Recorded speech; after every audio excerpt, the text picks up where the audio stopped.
आज डिस्कस हम करेंगे वन लाइन मोशन।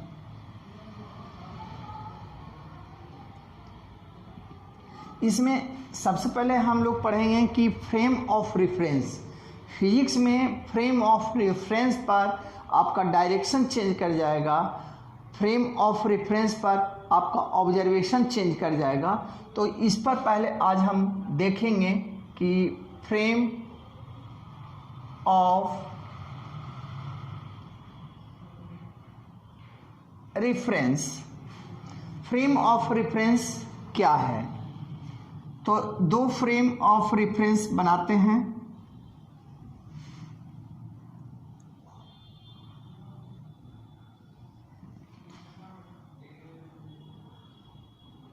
एक व्हीकल यहां पर है, दूसरा व्हीकल यहां पर है।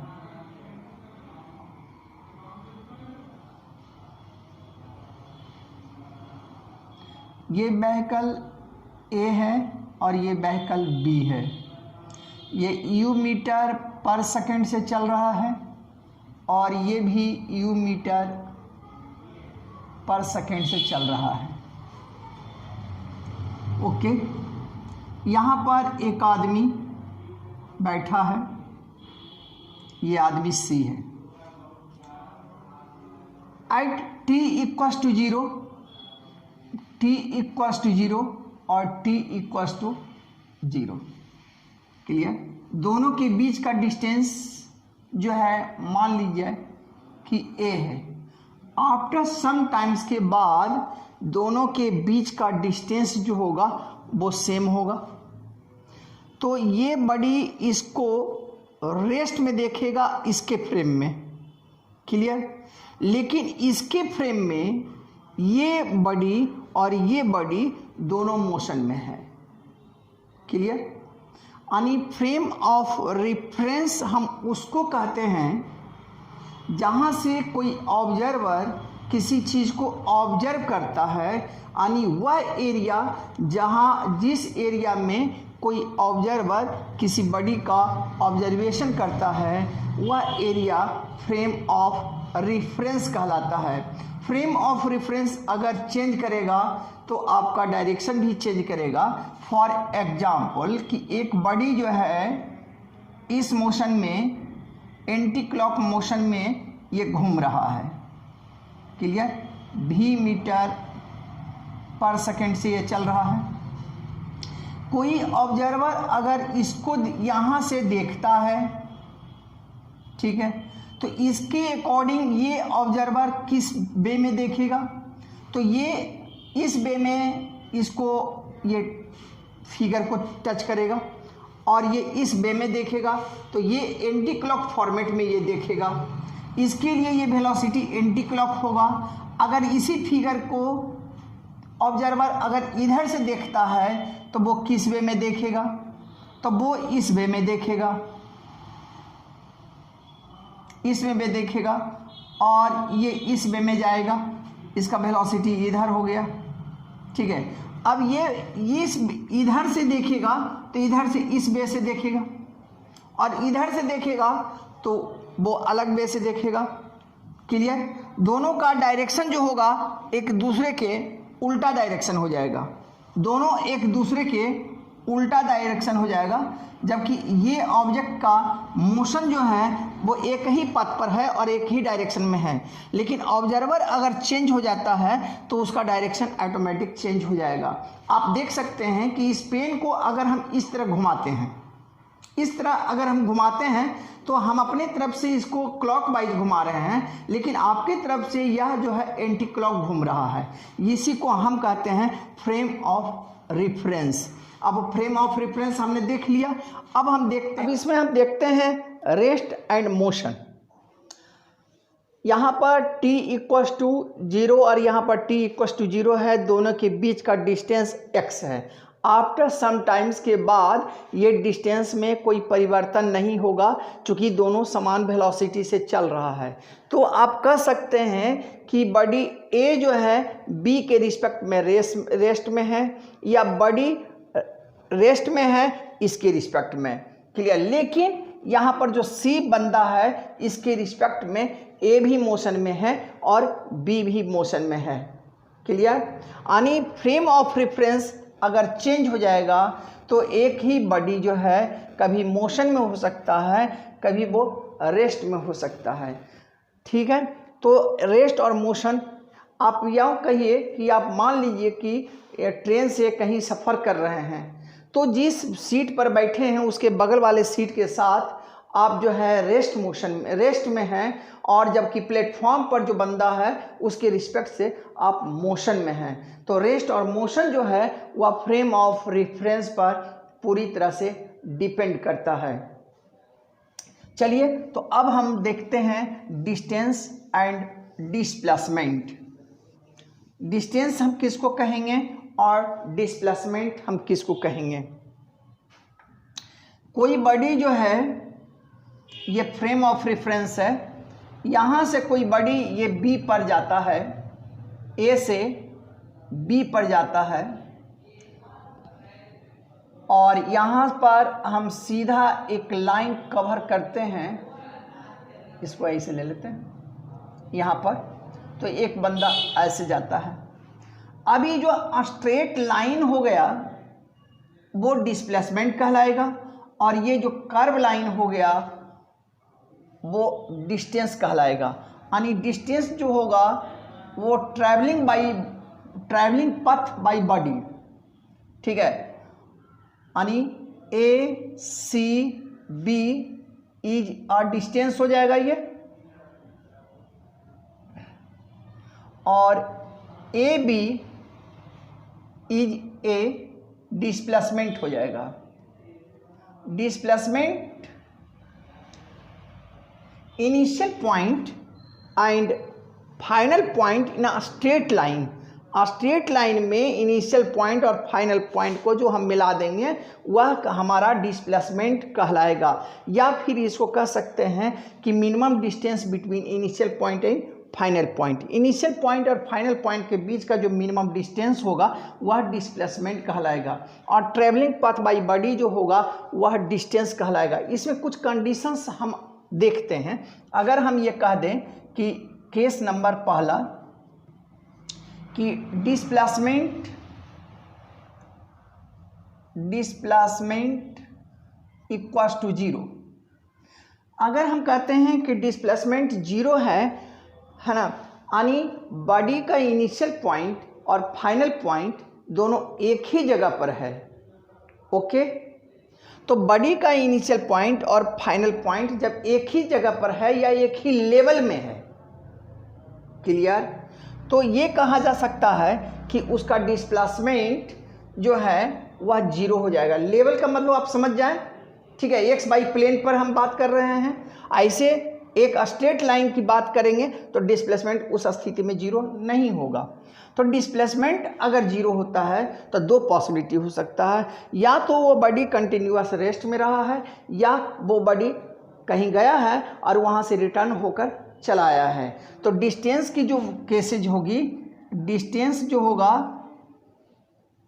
डिस्टेंस मे और मे नॉट बी, मे और में नॉट बी जीरो। जीरो हो भी सकता है और जीरो नहीं भी हो सकता है। मान लिया कि वो बॉडी यहाँ से चला और फिर लौटकर फिर यहाँ आ गया, तो इसके लिए डिस्प्लेसमेंट जो हो जाएगा, क्लियर, वो जीरो हो जाएगा और डिस्टेंस जीरो नहीं होगा। डिस्टेंस जो होगा यह यहाँ से यहाँ गया और फिर यहाँ से यहाँ आया, ये पूरा डिस्टेंस कहलाएगा, क्लियर। अगर हम ये कहते हैं केस नंबर दूसरा में कि डिस्टेंस इक्वल्स टू जीरो, अगर डिस्टेंस जीरो है तो डिस्प्लेसमेंट क्या होगा। डिस्टेंस जीरो का मतलब हो गया कि बॉडी कंटिन्यूअस एट रेस्ट, यानी body continuous at origin, body continuous at same point, यानी एक ही पॉइंट पर बॉडी कंटिन्यूअस रहा है। यानी आप कह सकते हैं कि displacement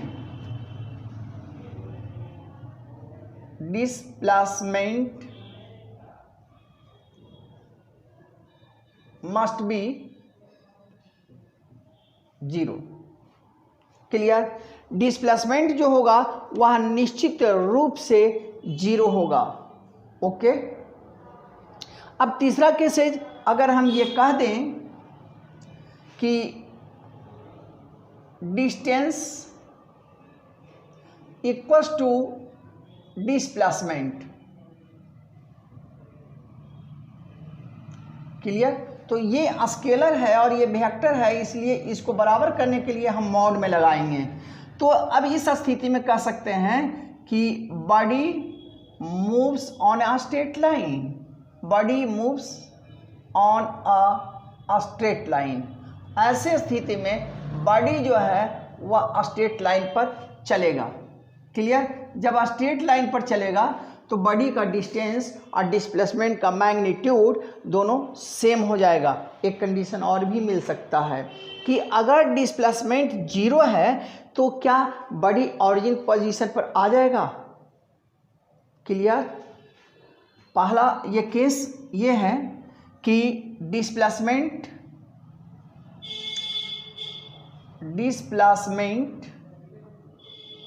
equals to 0, then body may or may not be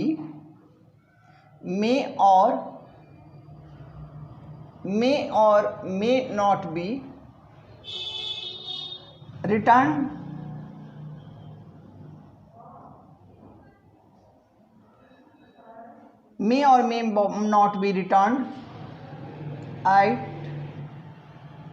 origin position. ये आ भी सकता है, नहीं भी आ सकता है।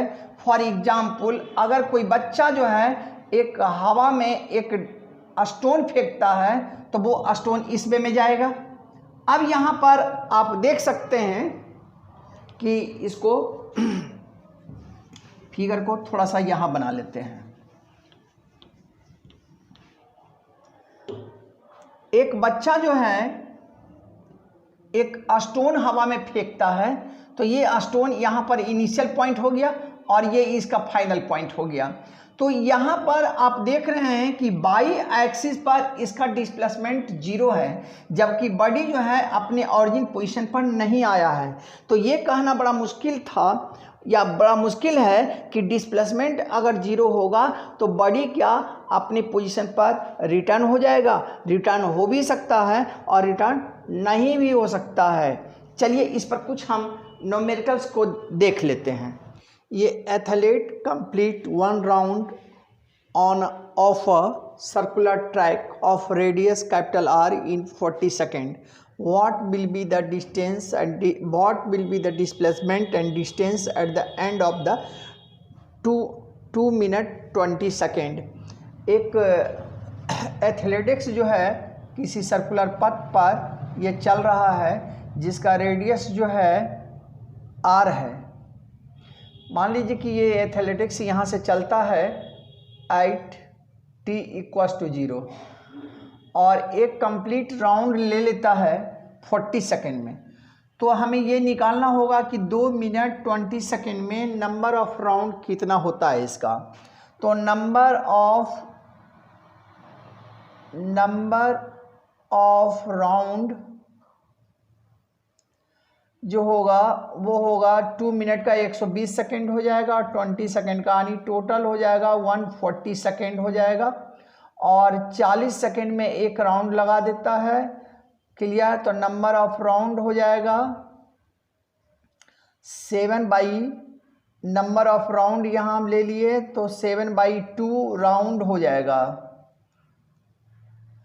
7/2 राउंड हो जाएगा। अब इसमें हमें डिस्प्लेसमेंट निकालना है तो ये हो गया n = 3 कंप्लीट राउंड हो गया। 3 कंप्लीट राउंड हो गया और हाफ राउंड हो गया। हाफ राउंड हो गया। 3 कंप्लीट राउंड का मतलब हो गया डिस्प्लेसमेंट 0, इसका डिस्प्लेसमेंट 0 हो जाएगा। इसका डिस्प्लेसमेंट जीरो हो जाएगा। और इसका डिस्प्लेसमेंट कहने का मतलब है कि ये यहाँ से और यहाँ तक ये हो जाएगा हाफ राउंड, तो इसका डिस्प्लेसमेंट जो हो जाएगा वो 2r के बराबर हो जाएगा। डिस्प्लेसमेंट जो होगा वो 2r का बराबर हो जाएगा, यानी ये जो डिस्प्लेसमेंट कवर करेगा वह 2r के बराबर डिस्प्लेसमेंट कवर करेगा। यानी डिस्प्लेसमेंट में हो गया यहाँ पर इनिशियल पॉइंट हो गया, इनिशियल पॉइंट ये है, और ये फाइनल पॉइंट हो गया, यहाँ फाइनल पॉइंट हो गया। क्लियर? यानी डिस्टेंस, इसका डिस्प्लेसमेंट जो हो गया ये r हो गया और ये r हो गया, यानी 2r इसका डिस्प्लेसमेंट हो गया। डिस्टेंस कितना हो गया? तो डिस्टेंस के लिए हम लिखेंगे डिस्टेंस जो होगा, फर्स्ट राउंड लगाया तो फर्स्ट राउंड लगाया तो 2 पाई r हो गया, सेकेंड राउंड लगाया तो 4 पाई r स्क्वायर हो गया, और थर्ड राउंड लगाया तो 6 पाई r स्क्वायर हो गया, और हाफ राउंड लगाया तो पाई r हो गया। यानी इसका जो डिस्टेंस होगा वो होगा 7 पाई r, और डिस्प्लेसमेंट जो होगा वो 2r होगा। अब अगले पार्ट में हम इसका और न्यूमेरिकल आपको लेकर आएंगे।